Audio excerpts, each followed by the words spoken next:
¿Qué sentirías si te arrancaran de tu hogar, te separaran de tus seres queridos y te convirtieran en mercancía en un mercado humano? En los oscuros rincones del siglo XIX, la esclavitud en los Estados Unidos no solo destruyó vidas, sino que también transformó el sufrimiento en un implacable comercio. En medio de esta pesadilla, la figura de Robert Lumpkin destaca como uno de los nombres más infames de la historia. Su prisión Lumpkin's Jail en Richmond, un lugar donde seres humanos eran vendidos, torturados y reducidos a sombras de lo que alguna vez fueron, se convirtió en un símbolo del mal absoluto.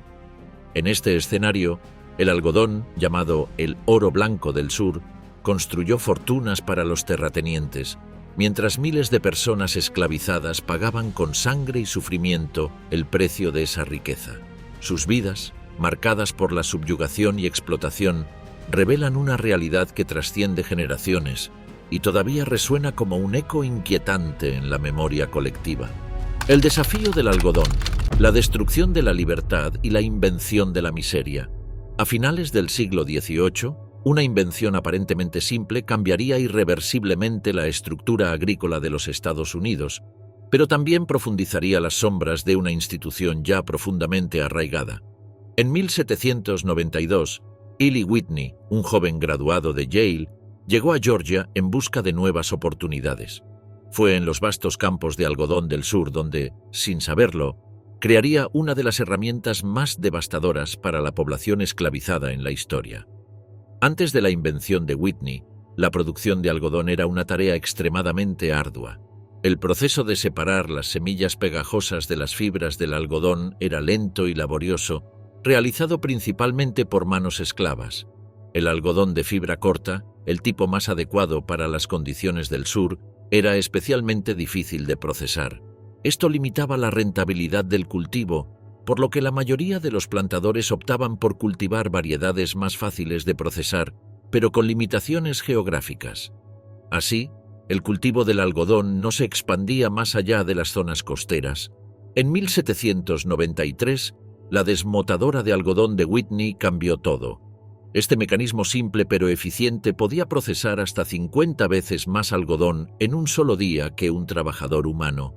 En un abrir y cerrar de ojos, el paisaje agrícola del sur se transformó por completo. El algodón de fibra corta, que antes no era viable debido al costoso proceso de separación de semillas, se convirtió en el cultivo principal, permitiendo que las plantaciones se expandieran tierra adentro.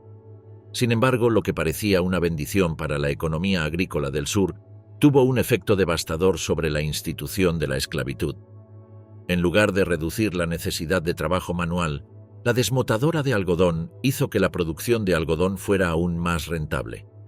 Esto llevó a los terratenientes a expandir sus plantaciones y, en consecuencia, a una creciente demanda de mano de obra esclava.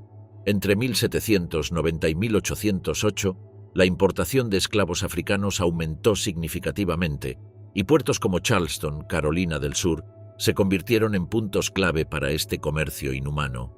El impacto de la desmotadora de algodón fue tan inmediato que se convirtió en el núcleo de la economía del sur.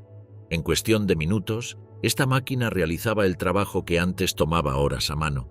Su eficiencia no solo consolidó al algodón como el principal motor de la economía, sino que también transformó al sur en un vasto imperio agrícola, completamente dependiente del trabajo esclavo para su prosperidad. Irónicamente, la historia de Whitney estuvo marcada por la ironía.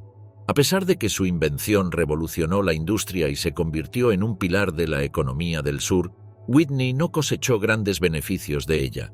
El diseño de la desmotadora de algodón era tan simple que fue rápidamente copiado, lo que llevó a violaciones generalizadas de su patente. En lugar de recibir las ganancias que podría haber esperado, Whitney se vio envuelto en largas batallas legales que drenaron tanto su tiempo como sus recursos. Sin embargo, la falta de beneficios para el inventor palidece en comparación con las consecuencias sociales de su invención, que hizo que la esclavitud fuera más rentable y, por lo tanto, más profundamente arraigada en la estructura económica del sur de Estados Unidos. La cosecha oscura de la reproducción forzada de esclavos en América. A finales del siglo XVIII, el flujo de esclavos africanos hacia las colonias americanas comenzó a disminuir, en parte debido a la prohibición de importar esclavos desde África en 1808. Sin embargo, la demanda de mano de obra en los campos de algodón no disminuyó, simplemente cambió de forma. En lugar de depender de las importaciones, la atención se centró en aumentar la población esclavizada localmente. Virginia, con una de las poblaciones esclavizadas más altas, destacó como un centro para este fenómeno, ganándose el apodo de «el estado de la reproducción». En este contexto, figuras como Robert Lumpkin se convirtieron en actores clave. Su Lumpkin's Jail en Richmond no era solo un lugar para vender esclavos, sino también para la reproducción forzada. Conocido como el Medio Acre del Diablo, este lugar se convirtió en escenario de abusos inhumanos, donde las mujeres eran emparejadas y separadas de sus familias únicamente para aumentar la fuerza de trabajo esclava. Este sistema de reproducción de esclavos rara vez se discutió abiertamente, pero estaba profundamente arraigado en la vida diaria de las plantaciones del sur. En testimonios de personas como Harriet Jacobs, se revelan las tensiones entre la explotación sexual y económica de las mujeres esclavizadas, cuyas vidas eran manipuladas no solo mediante la violencia, sino también como parte de una estrategia económica. Jacobs relató cómo su amo, el doctor James Norcom, no solo la abusaba, sino que también la veía como un medio para criar más esclavos, asegurando así la continuidad del trabajo forzado.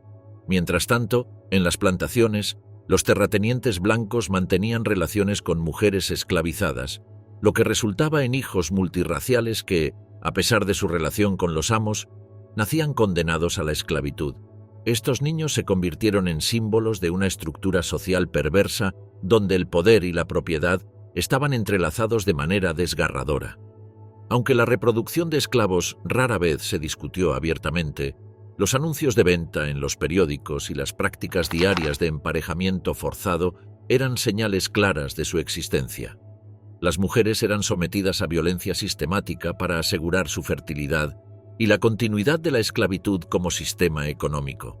Esta práctica desgarró familias, dejando a muchas personas esclavizadas incapaces de defender a sus seres queridos o incluso mantener relaciones familiares. El dominio del rey algodón y su caída. A principios del siglo XIX, el algodón se convirtió en el pilar central de la economía del sur de los Estados Unidos, transformando la región en un reino del algodón. Los fértiles campos del sur respondieron a la creciente demanda global impulsada por la revolución industrial, particularmente en Inglaterra, donde los molinos textiles requerían vastas cantidades de este oro blanco. Los puertos de Charleston, Mobile y Nueva Orleans se llenaron de fardos de algodón, y más de la mitad de las exportaciones de Estados Unidos a Europa consistían en este cultivo. Pero este florecimiento económico se construyó sobre la explotación. La fuerza de trabajo esclava, traída principalmente de África, trabajaba bajo condiciones inhumanas para alimentar la industria del algodón. La esclavitud se convirtió en la base de la riqueza de los terratenientes del sur, quienes afirmaban que podían dominar el mundo sin disparar un solo tiro, simplemente deteniendo las exportaciones de algodón. La creciente demanda de mano de obra esclava y el comercio transatlántico de seres humanos continuaron alimentando el sistema de plantaciones, donde las vidas de las personas esclavizadas eran consumidas en jornadas laborales interminables. Este auge no solo impactó la economía, sino también la cultura. Ciudades como Cottonwood y Cotton Plant surgieron, simbolizando la omnipresencia del algodón. Sin embargo, detrás de esta prosperidad se encontraban las aterradoras realidades de aquellos que trabajaban en los campos. El testimonio de Solomon Northup, un hombre libre secuestrado y vendido como esclavo, ilustra las horribles condiciones de vida en las plantaciones de algodón. A medida que la guerra civil se acercaba, la confianza del sur en su economía basada en el algodón comenzó a desmoronarse. Aunque el algodón había sido rey, su trono ahora estaba en peligro. La explotación y las desigualdades inherentes al sistema de plantaciones serían desafiadas, marcando el fin de una era definida por la crueldad y la injusticia. El algodón, el tabaco, el azúcar y el arroz formaban una red de cultivos que no solo dieron forma a la economía del sur, sino que también tejieron historias de sufrimiento y resistencia. El tabaco, cultivado principalmente en Virginia desde principios del siglo XVII, se convirtió en un producto clave de exportación, aunque su cultivo agotaba rápidamente el suelo. En contraste, el azúcar, cultivado en el Caribe y Luisiana, representaba un cultivo extremadamente lucrativo pero brutal. La alta demanda europea de azúcar dejó al descubierto la brutalidad del sistema, con condiciones de trabajo peligrosamente hazardosas y a menudo mortales en las plantaciones. En el caso del arroz, cultivado en las tierras pantanosas de las Carolinas y Georgia, la resistencia y los conocimientos de los africanos esclavizados resultaron invaluables. Muchos de ellos, originarios de regiones como Sierra Leona, poseían habilidades agrícolas que les otorgaban un grado de autonomía, a diferencia de otros cultivos donde el control de los terratenientes era absoluto. Estos cultivos, cada uno con sus propios desafíos y formas de explotación, no solo generaron una enorme riqueza, sino que también alimentaron una red de historias humanas marcadas por el dolor y la lucha por la libertad. En este contexto, figuras como Harriet Jacobs se alzaron como símbolos de resistencia a un sistema que las oprimía. La dependencia del sur de la esclavitud y su relación con el algodón se convirtió en uno de los principales puntos de fricción entre el norte y el sur de los Estados Unidos. Mientras el norte se industrializaba y la oposición a la esclavitud crecía, el sur defendía vehementemente su sistema. Líderes como el senador John C. Calhoun argumentaban que la esclavitud era esencial para la economía, mientras que el algodón se veía como invulnerable debido a la demanda global, especialmente en Gran Bretaña. Las tensiones entre ambos sectores crecieron con leyes como la Ley Kansas-Nebraska de 1854, que permitía la expansión de la esclavitud en nuevos territorios. La violencia en Kansas, conocida como Kansas Sangriento, presagiaba lo que estaba por venir. Cuando Abraham Lincoln fue elegido presidente en 1860, los estados del sur vieron su victoria como una amenaza y comenzaron a separarse de la Unión, iniciando la Guerra Civil. Aunque el sur confiaba en su dominio económico, el inicio de la guerra demostraría que el reino del algodón estaba llegando a su fin. Gran Bretaña, aunque dependiente del algodón, no se involucró en el conflicto, ya que el norte logró redirigir la demanda de Europa hacia otros proveedores. Así, el algodón, que había sido rey, perdió su trono, y con él, la base de un sistema económico que había mantenido la explotación y la desigualdad durante generaciones. Bajo el sol del algodón y la resistencia cultural de los esclavizados. Bajo el sol implacable del sur, los campos de algodón se extendían como un mar blanco, marcados por las interminables jornadas laborales que definían la vida de los esclavizados. Desde el amanecer, en plantaciones como Monticello o a lo largo del río Mississippi, los capataces comenzaban un día que se extendía hasta el anochecer, con manos rápidas recogiendo el algodón, mientras el peso de los sacos crecía tanto física como emocionalmente. Las mujeres, además de trabajar en los campos, asumían tareas domésticas en las casas de sus amos, mientras algunos hombres trabajaban como herreros o carpinteros. A pesar de las condiciones de explotación, los esclavizados resistían de formas sutiles, como a través de los spirituals, que contenían mensajes codificados para planificar fugas. Aunque sus noches se pasaban en cabañas angostas, compartían lo poco que tenían, encontrando consuelo en la familia y, en ocasiones, en celebraciones que evocaban sus orígenes africanos. Las historias de resistencia iban más allá de la vida diaria. Figuras como Denmark Vesey y Sojourner Truth desafiaron el sistema de esclavitud, mientras que en plantaciones de Georgia, los esclavizados creaban artefactos como un violín improvisado, ofreciendo breves momentos de escape al sufrimiento. Al mismo tiempo, las tradiciones africanas seguían vivas a través de lenguas como el Gula Geechee y el papel crucial de los griots, quienes preservaban las historias del pasado. Aunque la familia a menudo era fragmentada, los esclavizados reconstruían estructuras familiares a través del respeto mutuo, mientras que la religión, reinterpretada a su manera, servía tanto de refugio como de resistencia. Leyendas y rituales, como los cánticos de los spirituals y las reuniones secretas, permanecían como formas de resistencia, y figuras como Harriet Jacobs mostraban la lucha por la autonomía frente a la opresión. Entre las historias de resistencia, Las mujeres esclavizadas desempeñaron un papel fundamental no solo en la recolección de algodón, sino en la creación de formas de resistencia cultural. Los quilts, con sus patrones codificados, guiaban a aquellos que buscaban escapar hacia la libertad, mientras que las herbolarias, con su conocimiento de las plantas, ofrecían no solo remedios, sino una forma de resistencia espiritual. Aunque las mujeres enfrentaban la brutalidad de la explotación y el miedo constante de perder a sus hijos, encontraban momentos de autonomía a través de rituales secretos y espacios de creación, preservando así sus tradiciones culturales y espirituales, lo que se convirtió en un acto continuo de resistencia contra la opresión. El poder en la plantación y los susurros de la resistencia. En las plantaciones del sur de los Estados Unidos, como Monticello de Thomas Jefferson o la plantación Whitney en Luisiana, la opresión de los esclavizados no solo era física, sino profundamente psicológica. Las grandes mansiones y los campos de algodón presentaban una apariencia de prosperidad, pero detrás de esta fachada se encontraba un sistema de control total sobre aquellos considerados propiedad. Los esclavizados vivían bajo vigilancia constante, marcados por el sonido de las cadenas y la amenaza de severos castigos físicos. Los collaretes de hierro, usados para castigar a los fugitivos o rebeldes, eran símbolos de humillación y control. Estos collarines no solo restringían su movimiento, sino que servían como recordatorios de su cautiverio. El sistema de patrullas de esclavos, que comenzó en Carolina del Sur en el siglo XVIII, se extendió por todo el sur. Compuestas por hombres armados a caballo, estas patrullas tenían como objetivo prevenir rebeliones y capturar esclavos fugitivos. Esta vigilancia constante creaba un ambiente de miedo y desconfianza, haciendo que los esclavizados se sintieran como prisioneros en sus propias vidas.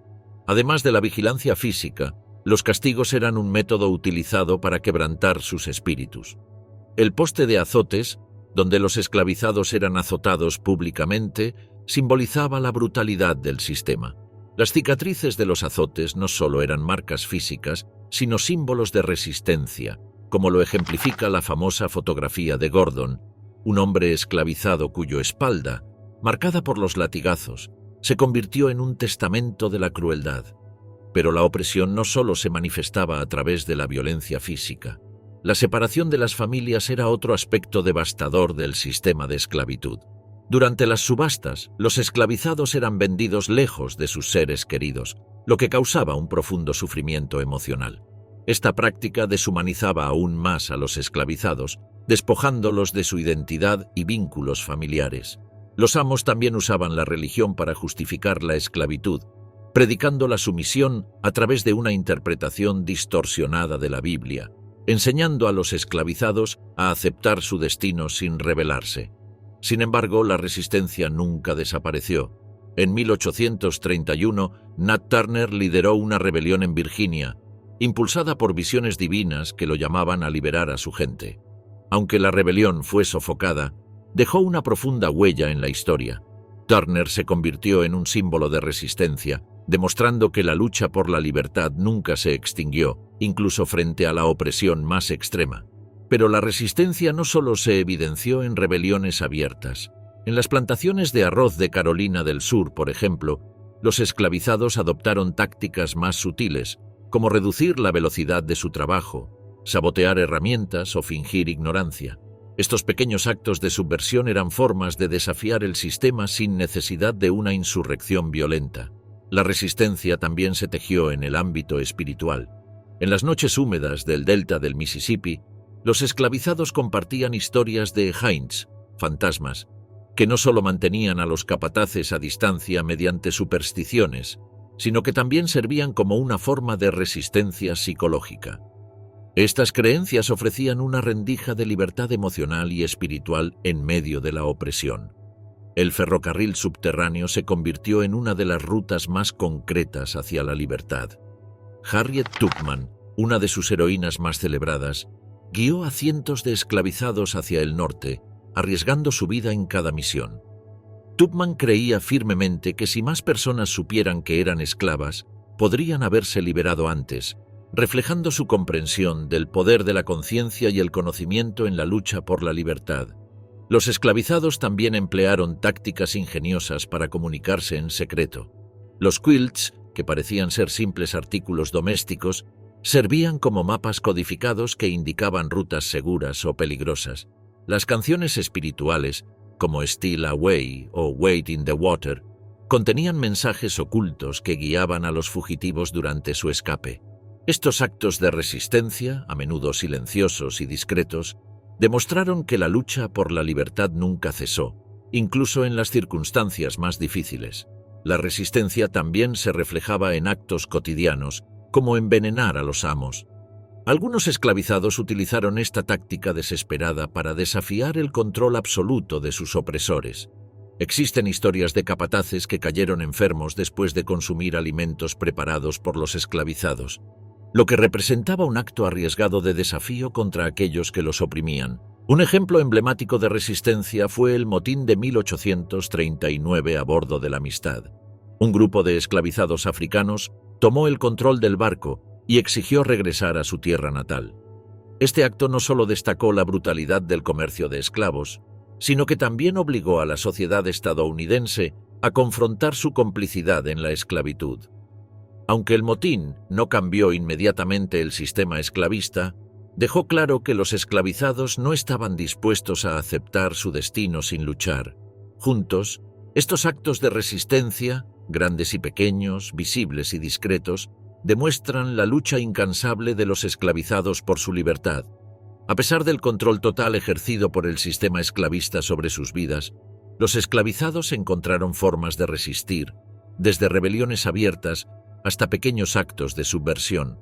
Estas historias, a menudo olvidadas o minimizadas, son un testamento al coraje y la determinación de aquellos que se negaron a ser despojados de su humanidad, luchando por un futuro donde la libertad, aunque lejana, siempre fue un sueño posible.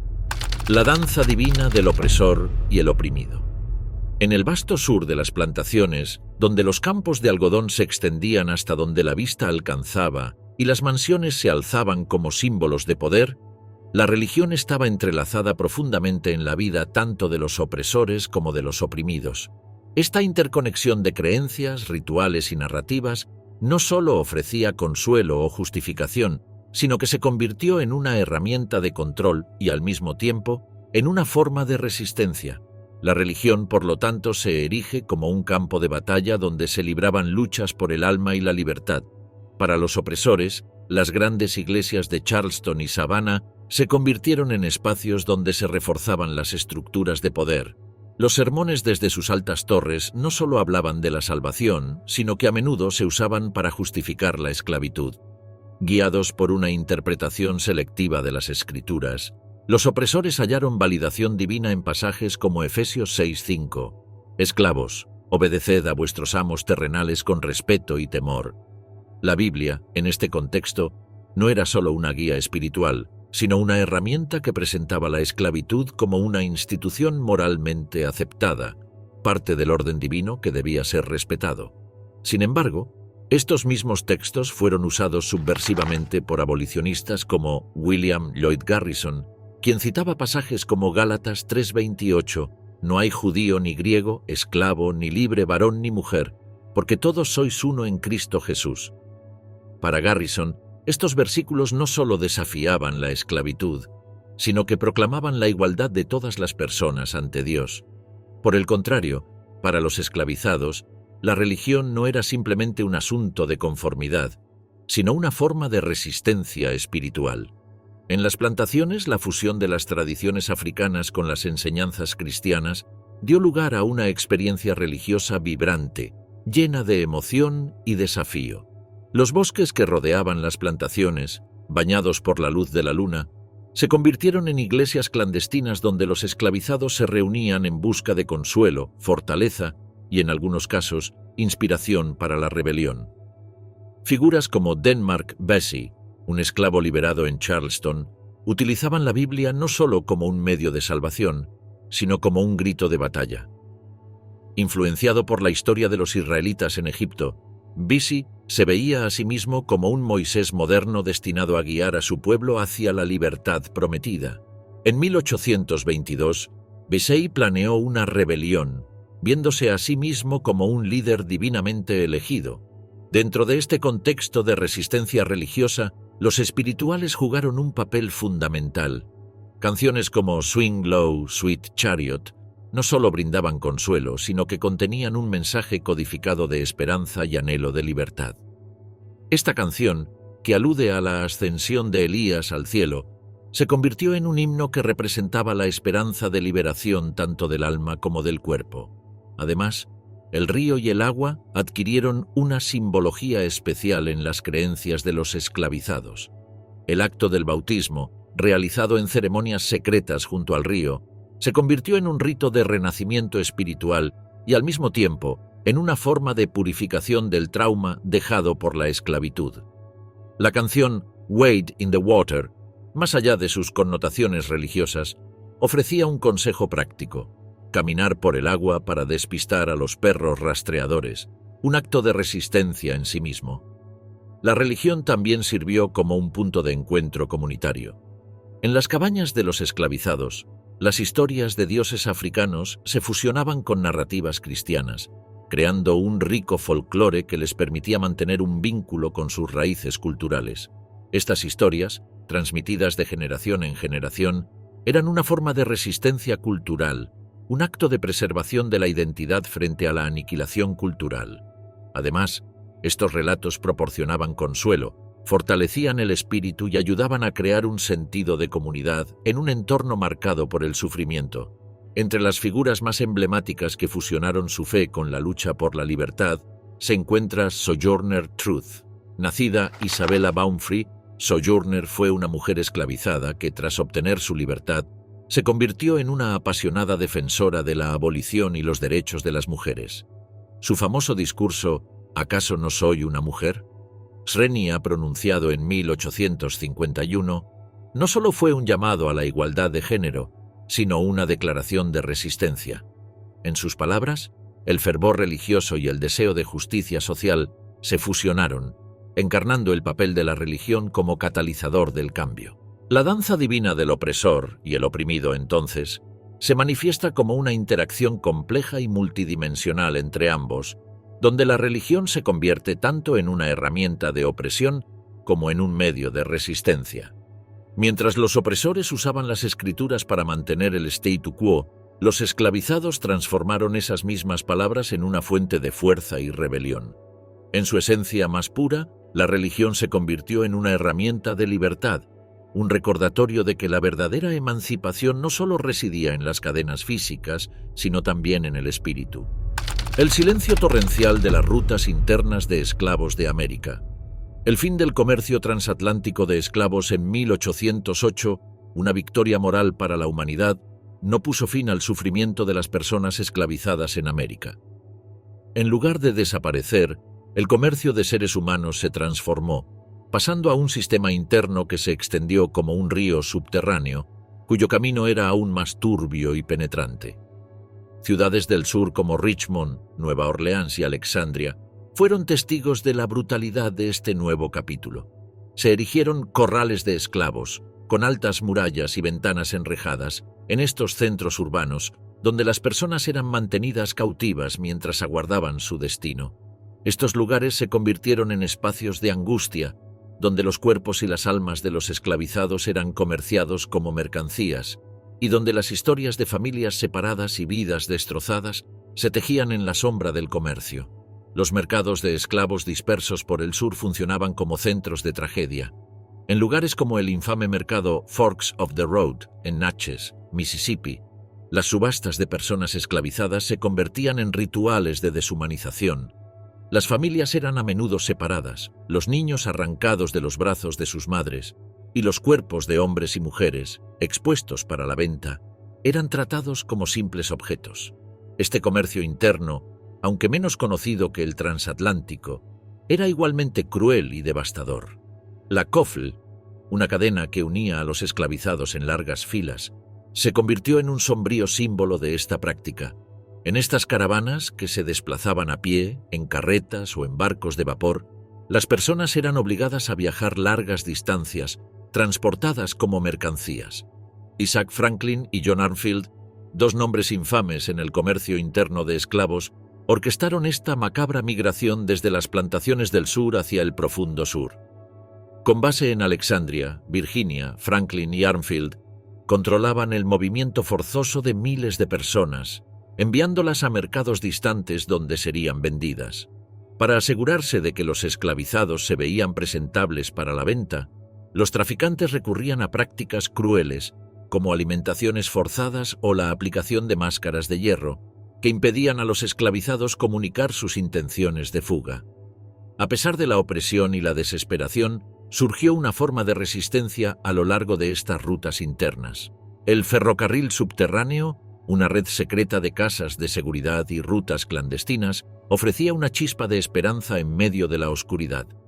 Harriet Tubman, una figura clave en este movimiento, realizó múltiples viajes hacia el sur, guiando a los esclavizados hacia la libertad. Sus arriesgadas rescataciones se convirtieron en un contraste radical con las marchas forzadas hacia el sur, ofreciendo una visión de esperanza y resistencia frente al sufrimiento. Canciones de resistencia como Follow the Drinking Gourd, Sigue la calabaza del río, se convirtieron en mapas codificados para los fugitivos, guiándolos a lo largo de rutas seguras hacia el norte. Durante esta era de comercio interno, Washington, D.C. se convirtió en un centro crítico de la esclavitud. En las mismas calles donde se redactaban las leyes que proclamaban la libertad, los mercados de esclavos prosperaban. En un irónico giro de la historia, los corrales que albergaban a los esclavizados estaban ubicados en la misma ciudad que servía como la capital de la nación. El autor británico Charles Dickens, durante su visita en 1842, se sorprendió ante la flagrante contradicción de la esclavitud en el corazón de una nación que se proclamaba la tierra de la libertad. El comercio interno no solo afectaba a los esclavizados, sino que también estaba profundamente integrado en la economía capitalista de la nación. Instituciones financieras, como bancos y compañías de seguros, participaron activamente en la esclavitud, ofreciendo préstamos basados en el valor de los esclavizados y asegurando sus vidas como si fueran mercancías. Este vínculo entre la esclavitud y el capital dejó una marca indeleble en la estructura económica de los Estados Unidos, revelando lo profundamente arraigada que estaba la esclavitud en el sistema que sostenía la nación. El silencio torrencial de las rutas internas de esclavos de América se erige como un sombrío recordatorio de la resistencia inquebrantable de aquellos que incluso en las horas más oscuras lucharon por su libertad. A pesar de los horrores de los corrales de esclavos y las largas marchas forzadas, la esperanza nunca dejó de arder. Las historias de sacrificio, resistencia y fuerza continúan resonando, iluminando las sombras del pasado y arrojando luz sobre las complejidades de la trata de personas y su legado. El legado del algodón. Las plantaciones de algodón, que fueron el corazón de la economía del sur, ahora sirven como recordatorios de una era marcada por la explotación y el sufrimiento de miles de personas. El impacto de este legado sigue moldeando la conciencia colectiva de Estados Unidos. Las historias de aquellos que trabajaron en las plantaciones han sido transmitidas de generación en generación, y las antiguas propiedades, como Monticello o Boone Hall, ahora son sitios históricos. Sin embargo, el proceso de recordar estos lugares está lleno de tensiones, ya que muchos intentan equilibrar la preservación histórica con la necesidad de confrontar las duras realidades del pasado. Después de la Guerra Civil, el sur experimentó un fenómeno cultural conocido como la causa perdida, que romantizaba el pasado y presentaba una versión idealizada de la vida en las plantaciones. Esta narrativa minimizaba o incluso ignoraba los horrores de la esclavitud, en un esfuerzo por enmendar la imagen de una región derrotada. Esta visión se popularizó en obras como Lo que el viento se llevó, que mostraba una versión suavizada de la vida antes de la guerra. Sin embargo, a medida que avanzaba el siglo XX, movimientos como el Movimiento por los Derechos Civiles comenzaron a reevaluar la historia del país y a resaltar la necesidad de confrontar las injusticias del pasado. Líderes como Martin Luther King Jr. recordaron a la nación la promesa incumplida de libertad para los afroamericanos, utilizando la historia de la esclavitud como ejemplo de la negación de estos derechos fundamentales. En el siglo XXI, nuevas iniciativas como el Proyecto 1619, lanzado por The New York Times, Ayudaron a replantear la historia estadounidense poniendo las consecuencias de la esclavitud y las contribuciones de los afroamericanos en el centro del debate histórico. Además, museos como el Museo Nacional de Historia y Cultura Afroamericana en Washington, D.C., han trabajado para arrojar luz sobre historias que antes estaban ocultas en las sombras. El arte también ha servido como una herramienta poderosa para explorar las complejidades de esta era, como se ve en las obras de Kara Walker, cuyas instalaciones invitan a la reflexión sobre la raza, el poder y la memoria.